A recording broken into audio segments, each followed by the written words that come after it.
வணக்கம். என்னோட பேரு தாமரை செல்வி. இன்னைக்கு நம்ம கேட்டுக்கிட்டு இருக்கிற படத்தோட கதை மகாதேவி. வாங்க கதையை தொடரலாம்.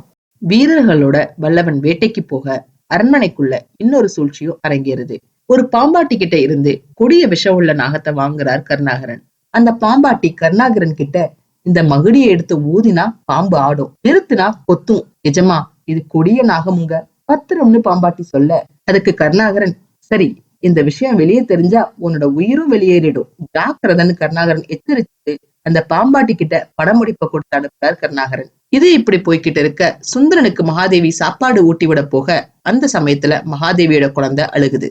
ஆனாலும் தன்னோட குழந்தையை கவனிக்காம சுந்தரனுக்கு மகாதேவி சாப்பாடு ஊட்ட போக சுந்தரன் மகாதேவி கிட்ட, தம்பி அழுகுறான், அவனுக்கு நீ போய் பால் கொடுத்துட்டு வா, நான் அப்புறம் சாப்பிடுறேன்னு சொல்ல, அதுக்கு மகாதேவி, அவனை வசந்தா பாத்துக்குவா, முதல்ல நீ சாப்பிடு, இல்லைன்னா நீ தூங்கிடுவேன்னு சொல்லி ஊட்ட போறாங்க.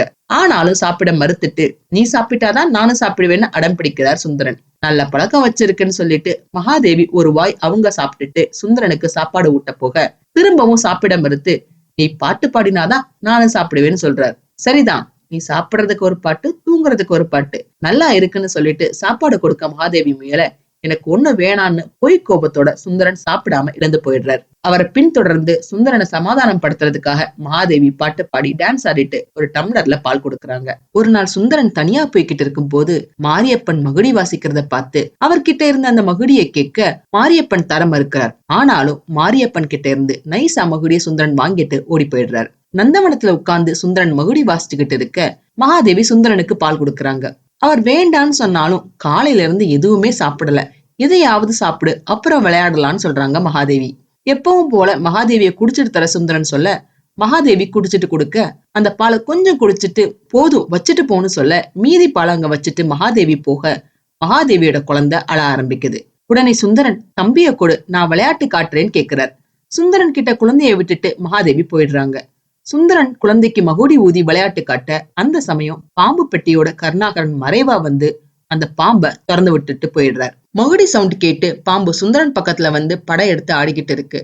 அவர் போற பக்கம் எல்லாம் அவரை பின்தொடர்ந்து பாம்பும் போகுது. அப்ப மகாதேவி வெளியே வர பாம்பு சுந்தரன் பக்கத்துல இருக்கிறத பார்த்து அதிர்ந்து, சுந்தரா, பாம்புன்னு சொல்ல மகாதேவியோட குரல் கேட்டு மகுடி ஊதுறத சுந்தரன் ஸ்டாப் பண்ண பாம்பு அவர் கொத்திடுது. மகாதேவி அவசரமா சுந்தரனை மடியில போட அந்த சமயத்துல பாம்பு ஓடிடுது.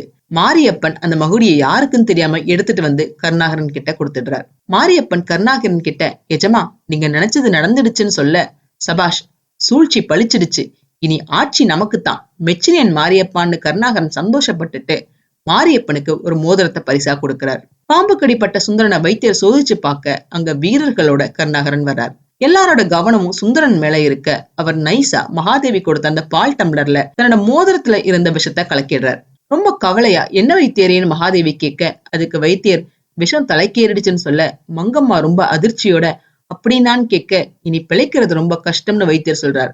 அதை கேட்டு மங்கம்மாவும் மகாதேவியும் சுந்தரனை கட்டிக்கிட்டு அழுகுறாங்க.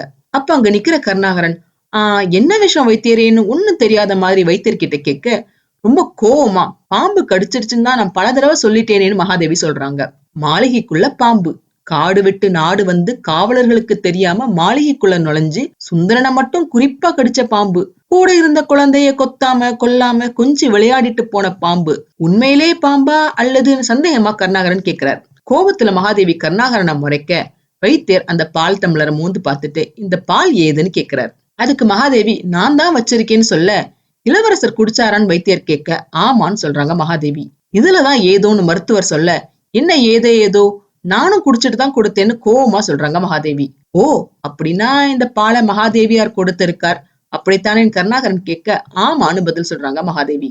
எதுக்கும் இந்த பாலை சோதிச்சு பார்ப்போம்னு மருத்துவர் சொல்லிட்டு அங்க இருந்த ஒரு செடியில அந்த பாலை ஊத்த அந்த செடி பத்தி எரியுது. அதை பார்த்ததும் எல்லாருக்கும் பயங்கர அதிர்ச்சி. எல்லாரோட பார்வையும் மகாதேவி மேல விழுகுது.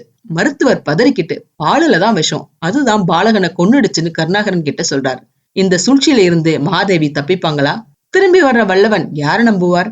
தெரிஞ்சுக்க அடுத்த பகுதிகளை தவறாம பாருங்க. இந்த பதிவு உங்களுக்கு பிடிச்சிருந்ததுன்னா லைக் பண்ணுங்க, ஷேர் பண்ணுங்க, சப்ஸ்கிரைப் பண்ணுங்க. நான் போடுற வீடியோஸ் உடனுக்குடன் உங்களுக்கு தெரிஞ்சுக்கிறதுக்காக நோட்டிபிகேஷன் பெல்லையும் கிளிக் பண்ணுங்க. என்னங்க, கதை சுவாரஸ்யமா போயிட்டு இருக்கா? இந்த கதையை பத்தியான உங்க கருத்துக்களை தவறாம என்னோட ஷேர் பண்ணுங்க. உங்க கருத்துக்களை தெரிஞ்சுக்க நான் ஆவலா காத்திருக்கேன். மீண்டும் அடுத்த பதிவில் சந்திப்போம். நன்றி, வணக்கம்.